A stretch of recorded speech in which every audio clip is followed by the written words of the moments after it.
नमस्कार दोस्तों, स्वागत है आपका हिंदी नॉलेज शो में। तो दोस्तों, भारत ने सबसे बड़ा इतिहास रच दिया है और आखिरकार हमने जापान का किला ढा दिया है। जी हाँ, जापान का किला ढाकर हम तीसरे सबसे बड़ी मार्केट बन चुके हैं पूरे वर्ल्ड में। नंबर 1 पर है अमेरिका, नंबर 2 पर है चाइना और नंबर 3 पर आ चुका है भारत।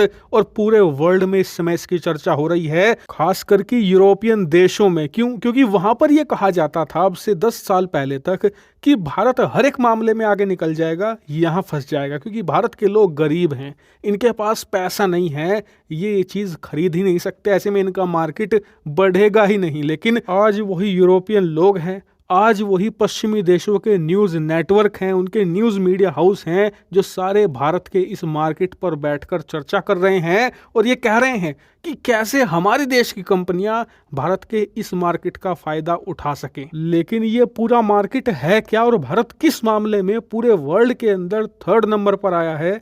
चले मैं आपको विस्तार से बताता हूँ। तो दोस्तों, हुआ ये है कि हमारे जो परिवहन मिनिस्टर हैं नितिन गडकरी जी, वो एक सेमिनार में बोल रहे थे और वहीं पर उन्होंने एक बहुत बड़ा खुलासा किया। खुलासा उन्होंने ये किया कि पिछले पूरे 1 साल में, यानी कि 1 जनवरी 2023 से 31 जनवरी 2023 तक, इन पूरे 12 महीनों के दौरान भारत के अंदर जो पैसेंजर व्हीकल्स हैं उनकी करीबन 4.1 मिलियन यूनिट की सेल हुई है। ये पैसेंजर व्हीकल क्या है? दरअसल यहाँ पर बात हो रही है कारों की। भारत के अंदर पिछले 1 साल में करीबन 41 लाख से ज्यादा कारें बेची गई हैं और इसी के साथ भारत ने जापान का नंबर 3 का ताज छीन लिया है और भारत का जो कार मार्केट है वो पूरे वर्ल्ड के अंदर तीसरे नंबर पर आ चुका है। और मुझे पता है, ये कहते ही कई लोग कमेंट में आलोचना लिखना शुरू कर देंगे कि यार भारत में ये तो होना ही था, पॉपुलेशन ज़्यादा है, सस्ती सस्ती कारें बेची जाती हैं, जबकि जापान के लोग अमीर हैं, वो तो 1 करोड़ की 2 करोड़ की कार खरीदते हैं। उस मामले में मुकाबला करके दिखाओ तो यकीन मानिए भारत ने वहां भी मुकाबला कर लिया है, क्योंकि जैसे ही भारत ने 4.1 मिलियन कार बेचने का आंकड़ा छुआ, उसी के साथ भारत के कार मार्केट की वैल्यू 4.5 लाख करोड़ के पार चली गई। और इतना ही नहीं, इस पूरे मामले पर दुनिया की एक बहुत ही प्रख्यात एजेंसी मोडोर इंटेलिजेंस ने शानदार रिपोर्ट छापी है। दरअसल आप अपने स्क्रीन पर देखिए, मोडोर इंटेलिजेंस ने बताया है कि इस वक्त 2024 के अंदर भारत की कार मार्केट की जो साइज है वो करीबन 31 बिलियन डॉलर से भी ज्यादा है। एग्जैक्टली बताऊं तो 31 बिलियन और 620 मिलियन की हमारी पूरी कार मार्केट की वैल्यू है।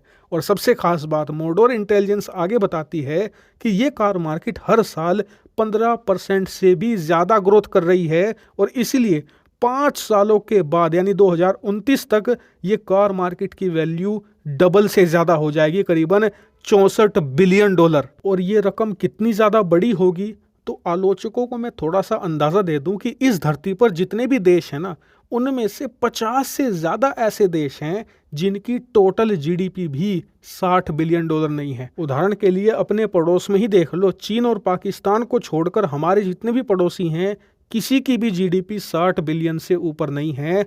इतनी ज्यादा वैल्यू होगी भारत के सिर्फ एक मार्केट की, यानी कि कार मार्केट की। और इसीलिए भारत ने आज जापान को हराया नहीं है, जापान का क्लीन स्वीप कर दिया है कार मार्केट में और एक दबदबा कायम किया है। और सबसे खास बात यह है कि इसमें भारतीय कंपनियां बहुत तेजी से आगे आ रही हैं। टाटा, महिंद्रा जैसी कंपनियां तेजी से आगे जा रही हैं और इसे देखकर अच्छा लगता है, क्योंकि ऐसा लग रहा था अब से 5 साल पहले तक कि भारत के कार मार्केट का हाल भी ऐसा ही होगा जैसे कि भारत के स्मार्टफोन मार्केट का हुआ था। लेकिन अच्छी बात यह है कि कार मार्केट के साथ ऐसा नहीं हुआ। और देखिए, जो हमारी देशी कंपनियां हैं वो तो दमदार तरीके से टिकी हुई हैं।